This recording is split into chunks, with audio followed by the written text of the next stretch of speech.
আজকে আলোচনা করব উচ্চ মাধ্যমিক সেমিস্টার 3 বাংলা সহায়িকা, যেটা প্রান্তিক থেকে প্রকাশিত, দেবাশিস মৌলিক কর্তৃক সম্পাদিত। তো এই বইটি কীরকম করা হয়েছে থার্ড সেমিস্টারের জন্য পুরোটাই আলোচনা করব, প্রথম থেকে শেষ পর্যন্ত দেখতে থাকব। তো এর আগে আমি রায় ও মার্টিন সম্পাদিত যে বাংলা সহায়িকা সেটা আলোচনা করেছিলাম থার্ড সেমিস্টারের জন্য। যারা সে ভিডিওটি দেখোনি সেটা অবশ্যই দেখে নিতে পারো, এই চ্যানেলের প্লে লিস্টে গেলে পেয়ে যাবে, না হলে আমি এর লিঙ্ক দিয়ে রাখবো। তো এই বইটির মধ্যে কি কি রয়েছে আমরা প্রথম থেকে শেষ পর্যন্ত দেখব। তো প্রথমেই তোমরা দেখতে পাচ্ছ যে ফ্রন্ট পেজটা এরকম করা রয়েছে এবং এখানে লেখাই রয়েছে যে 3200 এমসিকিউ রয়েছে এবং এই বইটির যে গুণাগুণ সেগুলো কিন্তু এখানে দেওয়া রয়েছে প্রথম পেজে। তারপরে আমরা পেজ উল্টালে বইটি আমরা এইভাবে দেখতে পাবো এবং এখানে আমরা দেখে নেব এই বইটির মূল্য বা দাম কত করা হয়েছে। 320 টাকা করা হয়েছে। বিভিন্ন বই দোকানে তোমরা বিভিন্ন ছাড়ে পেয়ে যাবে। তো এটা প্রথম প্রকাশ মার্চ 2025। তো এইভাবেই করা রয়েছে ভূমিকা অংশ। তারপরে আমরা এখানে পেয়ে যাচ্ছি পাঠ্যক্রম। তো এখানে যে সিলেবাস আমাদের রয়েছে সেই সিলেবাসগুলো এবং তার পূর্ণ মান কত রয়েছে সেগুলো রয়েছে। তো গল্প রয়েছে আদরিণী, যেটার পূর্ণ মান হচ্ছে 8, অর্থাৎ 8টি এমসিকিউ। কবিতা রয়েছে অন্ধকার লেখাগুচ্ছ এবং দিগ্বিজয়ের রূপকথা, এখানে এই দুটো মিলে থাকছে 7। প্রবন্ধ থাকছে বাংলা ভাষা, এটা থাকছে এখান থেকে থাকছে 5। ভারতীয় গল্প পোটরাজ, এখান থেকে থাকছে 5 এবং তার সঙ্গে আরেকটা আন্তর্জাতিক কবিতা আছে তার সঙ্গে, তো এই দুটো মিলিয়ে 5 থাকছে। তারপরে ভাষা থাকছে, ভাষার যে 3টি অধ্যায় রয়েছে, 3টি অধ্যায় ভাষা বিজ্ঞান ও তার শাখা প্রশাখা, ধ্বনিতত্ত্ব এবং শব্দার্থ তত্ত্ব, এই 3টে মিলে কিন্তু 10 মার্ক থাকবে। তারপরে বাংলা ভাষা ও সংস্কৃতি, এখান থেকে কিন্তু 5 মার্ক থাকবে, সাহিত্যের ইতিহাস। তো এই নিয়ে টোটাল তোমাদের এখানে 40 মার্ক থাকছে এবং তার নম্বর বিভাজন এখানে আরও ভালো করে দেওয়া রয়েছে। তো এবারে আমরা দেখে নেব এই বইটির মধ্যে কোন কোন বিশেষত্ব রয়েছে। যারা দেখতে চাইছিলে প্রান্তিক বইটি কেমন করা হয়েছে, তো সেটা তোমরা দেখলে অবশ্যই বুঝতে পারবে। তো এই সূচিপত্রে আবার পেজ ওয়াইজ দেওয়া রয়েছে কোন পেজে কোনটা রয়েছে। প্রথমে রয়েছে আদরিণী। তো আদরিণী এই পাঠ্যাংশের প্রথমেই কিন্তু হাইলাইটসে যেটা দেওয়া রয়েছে প্রভাত কুমার মুখোপাধ্যায়ের কবি পরিচিতি, তারপরে লেখক বৈশিষ্ট্য, উৎস, বিষয়বস্তু, এগুলো কিন্তু রয়েছে।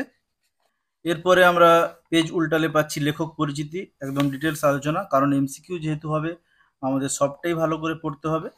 তারপরে উৎস রয়েছে, বিষয়বস্তু রয়েছে এবং বিষয়বস্তুটা মোটামুটি খুব বড় করে আলোচনা রয়েছে। তারপরে নামকরণ রয়েছে। নামকরণের পরে আমরা এখানে দেখতে পাচ্ছি বিভিন্ন পরিচ্ছেদের যে শব্দগুলো রয়েছে তার শব্দার্থ রয়েছে, প্রত্যেকটা পরিচ্ছেদ আলোচনা করা রয়েছে এবং তার যে গুরুত্বপূর্ণ শব্দার্থ সেগুলো দেওয়া রয়েছে। এরপরে আমরা একদম চলে আসছি প্রশ্ন উত্তর পর্বে। তো এখানে যে এমসিকিউগুলো রয়েছে তোমরা সকলেই জানো এমসিকিউর বিভিন্ন প্যাটার্ন হয়। প্রথম যে প্যাটার্নটি রয়েছে ঠিক উত্তরটি বেছে নিয়ে লেখো। তো এখানে আমরা টোটাল কতগুলো এমসিকিউ পাবো সেটা তোমাদেরকে আমি দেখিয়ে দিচ্ছি। না, এখানে আমরা টোটাল 192টি এমসিকিউ পেয়ে যাচ্ছি। তারপরের টাইপ হচ্ছে শূন্যস্থান পূরণ। শূন্যস্থান পূরণেরও আমরা অনেকগুলো প্রশ্ন আমরা পেয়ে যাব। শূন্যস্থান পূরণের 113টা প্রশ্ন আমরা পেয়ে যাব। তারপরে স্তম্ভমিল রয়েছে, স্তম্ভমিলেরও আমরা মোটামুটি এখানে অনেকগুলো স্তম্ভমিল পেয়ে যাচ্ছি, টোটাল 14খানা স্তম্ভমিল রয়েছে।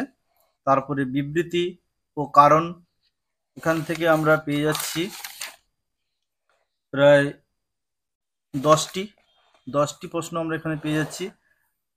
এছাড়াও আরও এক্সট্রা কিছু রয়েছে।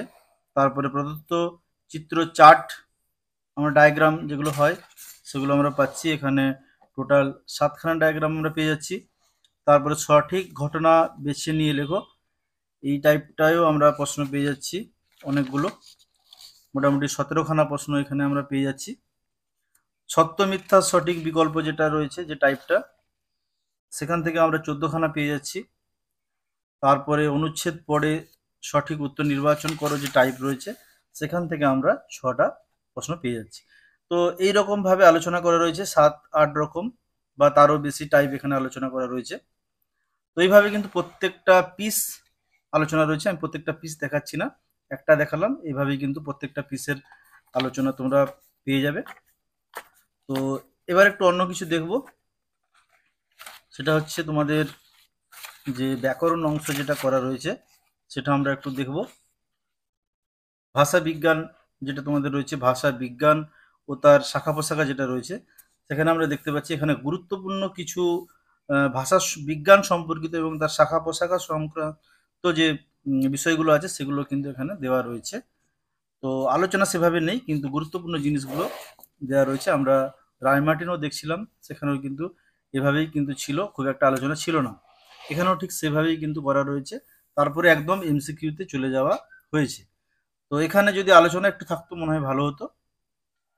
যাই হোক, এখানে আমরা এর থেকে যে এমসিকিউ গুলো পাবো সেগুলো আমরা দেখে নিচ্ছি। না, এখানে 80টি 90টি আমরা পাচ্ছি এমসিকিউ। তারপরে শূন্যস্থান পূরণের টাইপ রয়েছে 20খানা, স্তম্ভ মিল রয়েছে। তো এইভাবে যেরকম টাইপগুলো হয় প্রত্যেকটা টাইপেরই কিন্তু কম বেশি প্রশ্ন আমরা পেয়ে যাচ্ছি। মোটামুটি ডায়াগ্রামও এখানে পাচ্ছি। প্রত্যেকটা টাইপ আমরা সত্য মিথ্যা, ঘটনাক্রম, অনুচ্ছেদ পড়ে যেটি করতে হয় সেই টাইপটাও পাচ্ছি। এভাবে এরপরে আসছে ধ্বনিতত্ত্ব। ধ্বনিতত্ত্বের আমরা শুরুতেই দেখছি একটু আলোচনা রয়েছে। এই রকম আলোচনাটাই কিন্তু প্রয়োজন। এই আলোচনাগুলো থাকলে এখান থেকে পড়ে তোমরা কিন্তু সহজেই উপলব্ধি করতে পারবে, বিষয়টা সম্পর্কে অবগত হতে পারবে। তো এখানে আলোচনা রয়েছে ধ্বনিতত্ত্ব সম্পর্কে, ভালোই মোটামুটি আমরা আলোচনা পাচ্ছি। এই আলোচনাটা তোমাদের খুবই কাজে লাগবে। দেখতেই পাচ্ছ অনেকটাই আলোচনা রয়েছে ধ্বনিতত্ত্ব সম্পর্কে, খুব ডিটেলস সুন্দরভাবে আলোচনা করা রয়েছে, তারপরে কিন্তু প্রশ্নে যাওয়া রয়েছে। তো এটা থেকে তোমরা অবশ্যই উপকৃত হবে। ধ্বনিতত্ত্বের যে আলোচনাটা এখানে রয়েছে, তারপরে শব্দার্থ তত্ত্ব। শব্দার্থ তত্ত্বে সেরকম আলোচনা নেই, শব্দার্থ তত্ত্বের যে মূল বিষয়গুলো এখানে দেওয়া রয়েছে, তারপরে একদম প্রশ্নে যাওয়া হয়েছে। তো এইভাবে কিন্তু ভাষা যেটা তোমাদের সেটা আলোচনা হয়েছে। তারপরে আমরা এখানে সাহিত্যের ইতিহাস দেখতে পাচ্ছি। সাহিত্যের ইতিহাসের এখানে বাংলা গানের যুগবিভাগ, প্রাচীন, মধ্য, আধুনিক, এভাবেই কিন্তু চর্যা গান, শ্রীকৃষ্ণ কীর্তন, পাঁচালী, প্রত্যেকটা টপিক এখানে সংক্ষেপে আলোচনা করা রয়েছে। টপিকগুলো আমরা আলোচনা পেয়ে যাচ্ছি এখানে। এখান থেকে তোমরা অবশ্যই উপকৃত হবে। এখানে মোটামুটি প্রত্যেকটা টপিকই কিন্তু ধরে ধরে আলোচনা করা রয়েছে এবং অনেকটা আলোচনা আমরা পাচ্ছি। অনেকটা আলোচনা পাওয়ার পরে এখানে আমরা একদম এমসিকিউ প্রশ্নে চলে যাচ্ছি। এমসিকিউ প্রশ্ন এখানে অনেকগুলোই আছে। মোটামুটি সাহিত্যের ইতিহাস থেকে এমসিকিউ টোটাল বলে দিচ্ছি, টোটাল কতগুলো রয়েছে। টোটাল আমরা 208টা এমসিকিউ পাচ্ছি। তারপরে শূন্যস্থান পূরণ, শূন্যস্থান পূরণেও কিন্তু আমরা অনেকগুলো পেয়ে যাচ্ছি প্রশ্ন। শূন্যস্থান পূরণে কতগুলো আছে আমি বলছি। এখানে 144টি আছে। তারপরে স্তম্ভ মিল আছে, তো অনেক স্তম্ভ মিল আছে তোমরা দেখতেই পাচ্ছ। তো একদম তোমাদের উপযোগী করে প্রান্তিক খুব ভালোভাবেই বইটি তোমাদের জন্য পাবলিশ করেছে।